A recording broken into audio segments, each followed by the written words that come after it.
Bismillahirrahmanirrahim. Assalamualaikum warahmatullahi wabarakatuh. Apa kabar saudara semuanya? Semoga sehat walafiat. Saudara, kita akan bicarakan tentang ilmu administrasi sebagai ilmu interdisiplin. Nah, saudara, ilmu administrasi itu adalah ilmu yang mengkaji kerjasama dua orang atau lebih, atau dalam bahasa Arab disebut jamaah, dalam rangka mencapai tujuan. Nah, ilmu administrasi itu sekarang ini sedang menghadapi perkembangan yang sangat pesat.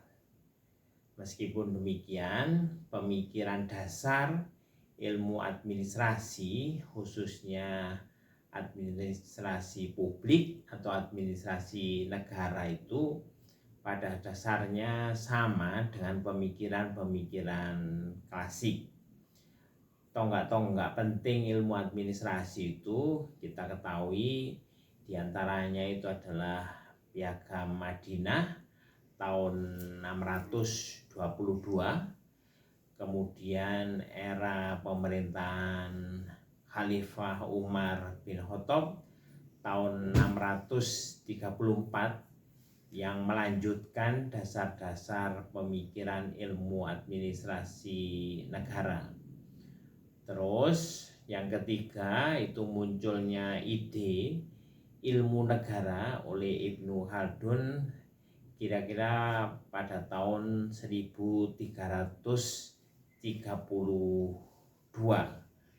Kemudian yang keempat, pemikiran ilmu administrasi dalam pandangan barat yang antara lain dipelopori oleh Taylor tahun 1886.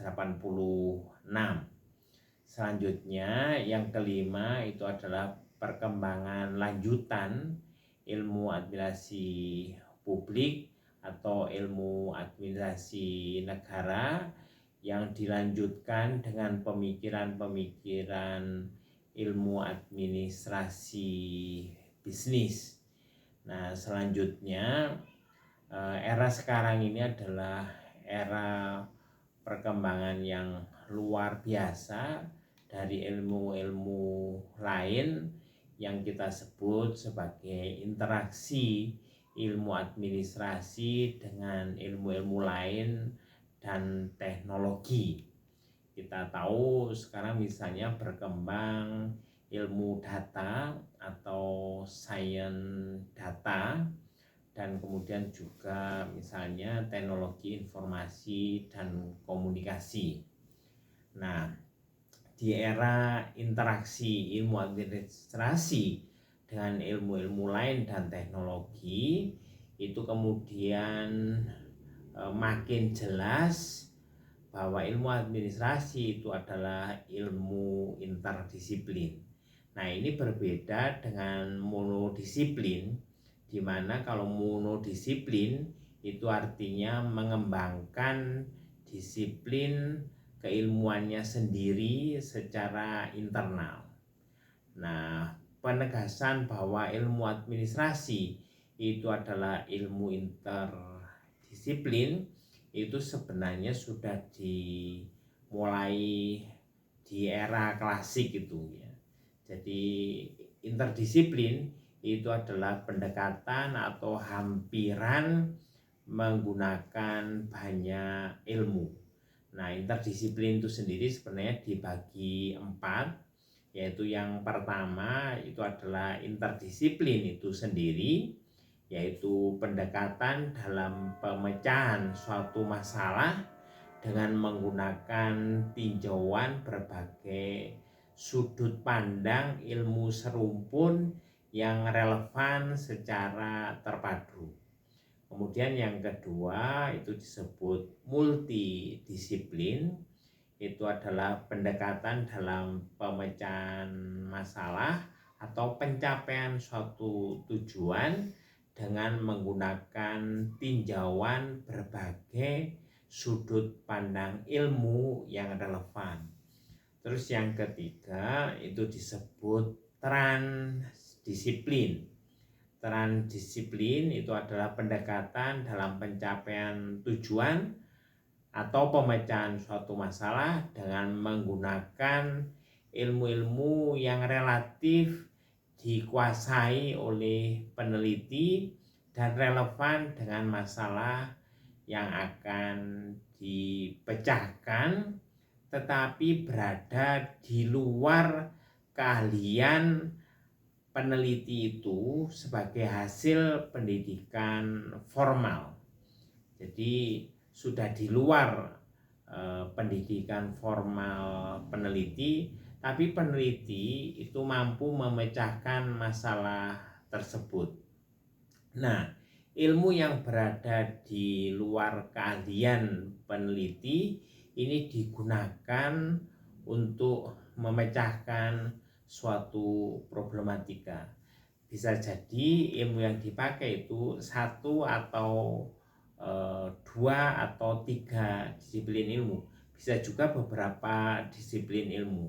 Nah, biasanya untuk keperluan kedalaman analisis, seorang peneliti, seorang cerdik pandai yang menggunakan transdisiplin ini itu hanya menggunakan satu ilmu saja di luar keahliannya. Nah, yang berikutnya, syarat penggunaan transdisiplin ini adalah bahwa peneliti atau ahli itu harus memahami secara baik ilmu yang digunakan di luar keahlian utamanya itu dan menunjukkan hasil dengan kualitas dan kebenaran yang memadai. Nah, terkait dengan ini ada beberapa contoh, misalnya saja problematika sektor pertanian, peternakan, perikanan yang tidak mungkin dipecahkan oleh disiplin ilmu itu sendiri, melainkan butuh kontribusi, butuh sumbangsih dari ilmu administrasi publik, misalnya untuk desain kebijakan pertanian, peternakan, atau perikanan. Nah, berikutnya saudara, yang keempat itu adalah cross disiplin atau lintas disiplin. Itu maknanya adalah pendekatan menggunakan berbagai disiplin ilmu untuk mencapai tujuan kemanusiaan. Misalnya dengan melakukan sinergi dan kolaborasi dalam mengatasi problematika umat manusia. Nah, saudara, terkait dengan hal ini kita bisa mengutip contoh dari seorang cerdik pandai yang menyampaikan bahwa cendekiawan dari berbagai disiplin ilmu itu bisa melakukan sinergi dan kolaborasi dalam mengatasi pandemi. Nah, berbagai disiplin ilmu itu misalnya memberikan kontribusi masing-masing. Nah, misalnya saja ilmu administrasi itu menyiapkan para administratur. Ilmu administrasi membuat desain kebijakan penanganan wabah. Kemudian para insinyur itu melakukan atau menunjukkan keahliannya, misalnya dengan membuat peralatan-peralatan kesehatan. Nah, proses ini diharapkan mampu memenuhi kebutuhan peralatan dan perlengkapan medis yang dibutuhkan dalam penanganan wabah di garis depan. Misalnya untuk kebutuhan masker, alat pelindung diri, ventilator, dan berbagai peralatan serta perlengkapan medis lainnya. Sementara misalnya ahli komputer itu bisa memaksimalkan artificial intelligence atau software yang bisa membantu misalnya untuk pelacakan dan pelacakan dan perlindungan ya, misalnya para penderita ya, sehingga tidak sampai menyebarkan penyakitnya kepada masyarakat yang lain. Nah, teknologi artificial intelligence itu juga bisa dimanfaatkan dalam tindakan-tindakan yang lebih teknis ya.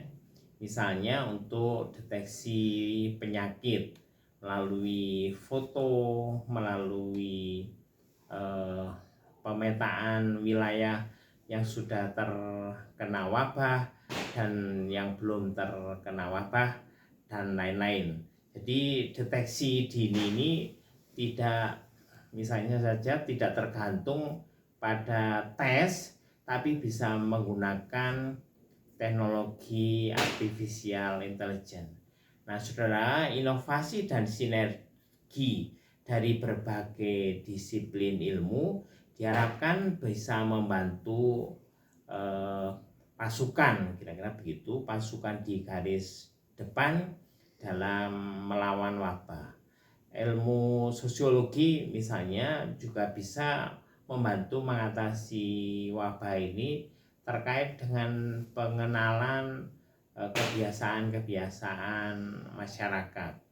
Terus kemudian ilmu gizi misalnya bisa membantu misalnya dalam rangka meningkatkan ketahanan tubuh dan lain-lain. Nah, saudara, berbagai inovasi yang telah teruji kehandalannya dan keamanannya kemudian bisa dimanfaatkan secara luas. Pengujian kehandalan dan keamanan ini kemudian menjadi bagian dari proses sertifikasi yang dibuat oleh lembaga berwenang. Nah, kita kemudian memahami bahwa sinergi lintas disiplin keilmuan dalam mengatasi wabah merupakan perwujudan untuk membangun kapasitas atau capacity building di bidang kesehatan. Nah, capacity building ini adalah bagian yang dibahas dalam public administration. Nah, selain itu kita bisa juga memperkuat ya basis riset nasional terkait dengan interdisciplinary studies ini. Juga ini bisa menjadi titik balik kebangkitan ilmu pengetahuan dan teknologi nasional untuk bersama-sama membangun kedaulatan ilmu pengetahuan dan teknologi. Kira-kira saudara, masa keemasan ilmu pengetahuan Indonesia seperti di era tahun 80 sampai tahun 90-an mudah-mudahan bisa kita raih kembali dan kita tingkatkan. Semoga bermanfaat. Billahi taufik wal hidayah. Assalamualaikum warahmatullahi wabarakatuh.